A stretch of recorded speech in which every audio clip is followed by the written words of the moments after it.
Et quand je regarde, quand j'ai la curiosité de jeter un petit regard sur les compétences gestionnelles des têtes de liste, eh bien, je m'aperçois qu'elles sont rares.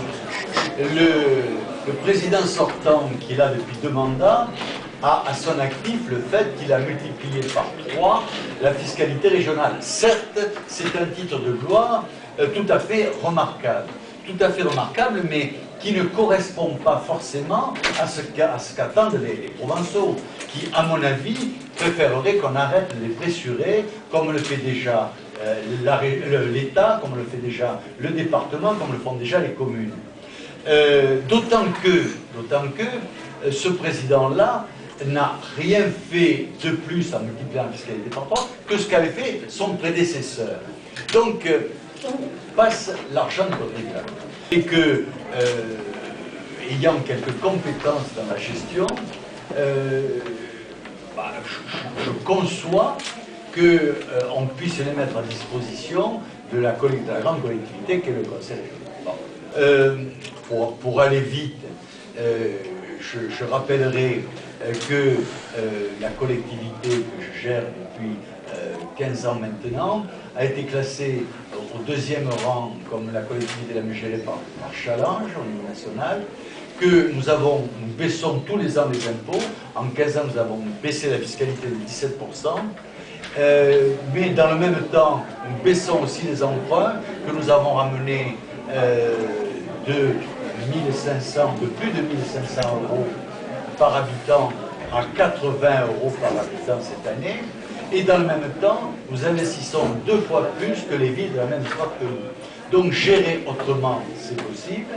Et c'est le deal que nous proposons aux Provençaux, ou du moins que nous essayons de proposer aux Provençaux. Notre programme se définit autrement que de servir les partis. Nous voulons servir les gens d'ici.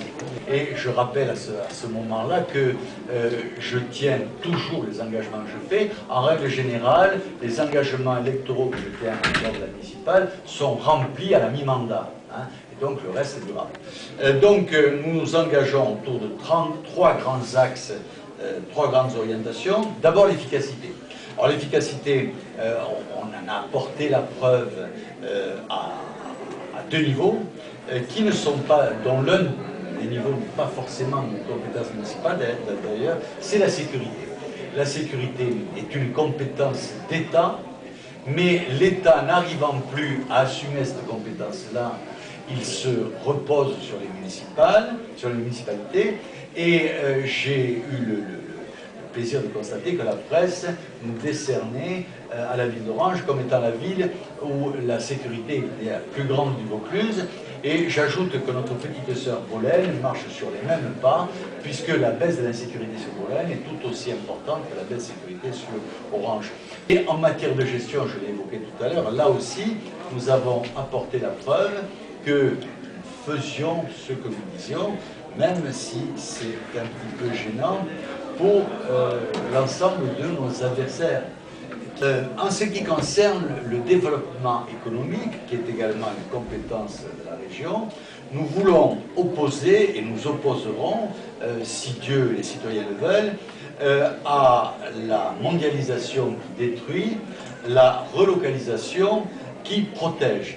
Nous sommes extrêmement sensibles à l'argument du commerce équitable, mais nous considérons que le commerce équitable doit d'abord s'adresser à nos concitoyens et doit s'adresser que secondairement aux lointains, parce qu'il y a une nécessité, une urgence à protéger nos paysans, à protéger nos entreprises, à protéger nos citoyens, avant que de s'inquiéter de la protection des autres agricultures du monde, des autres entreprises du monde et des autres citoyens du monde. Donc là, comme sur tous les autres dossiers, nous proposons de faire exactement le contraire de ce que font les institutionnels, les frères institutionnels qui font semblant de se disputer tout au long de l'année pour faire la même politique, et nous sommes favorables à l'appliquer dans le domaine de l'emploi en donnant des aides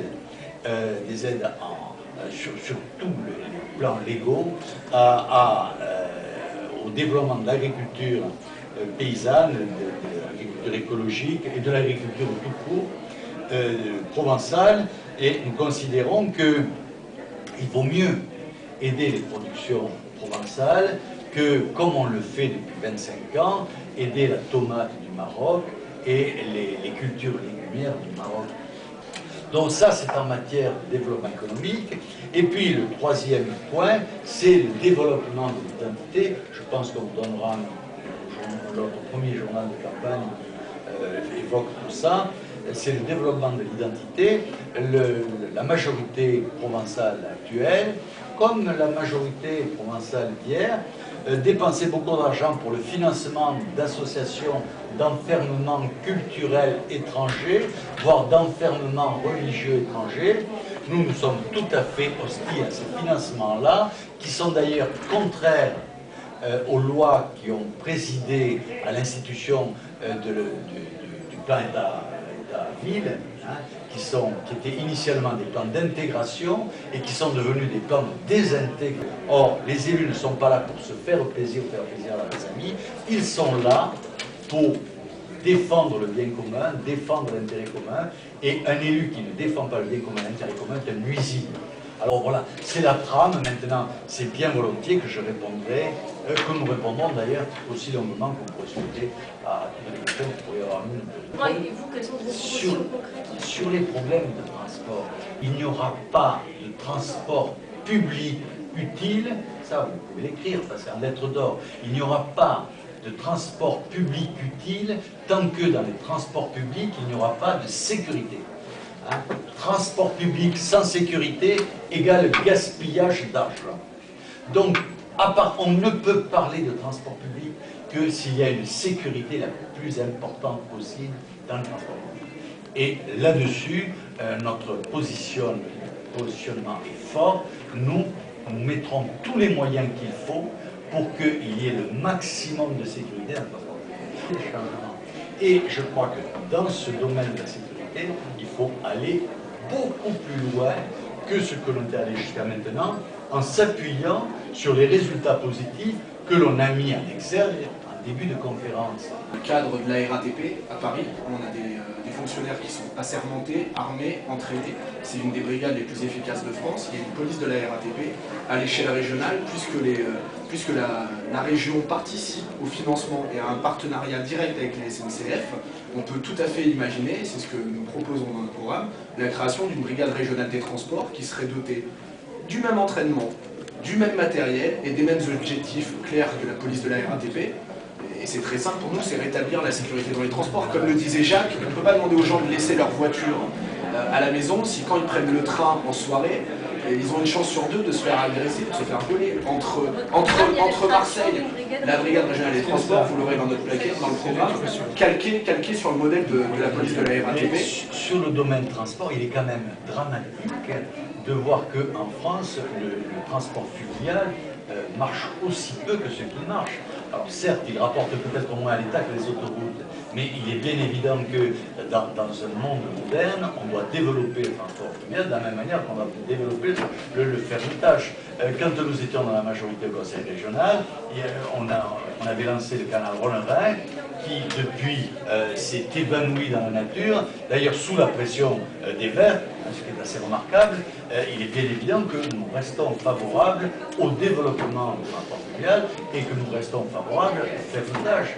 Ça existe en Suisse, on ne va pas pourquoi ça n'existe pas. Nous sommes des gens qui se dévouent au bien commun, qui apportons notre volonté autour d'un programme de reconstruction de la région qui en a bien besoin, et nous fédérons toutes les bonnes volontés. Et nous ne regardons pas d'où vient Paul, d'où vient... Je le disais récemment dans une interview, je suis très honoré que des jeunes, la classe politique jeune,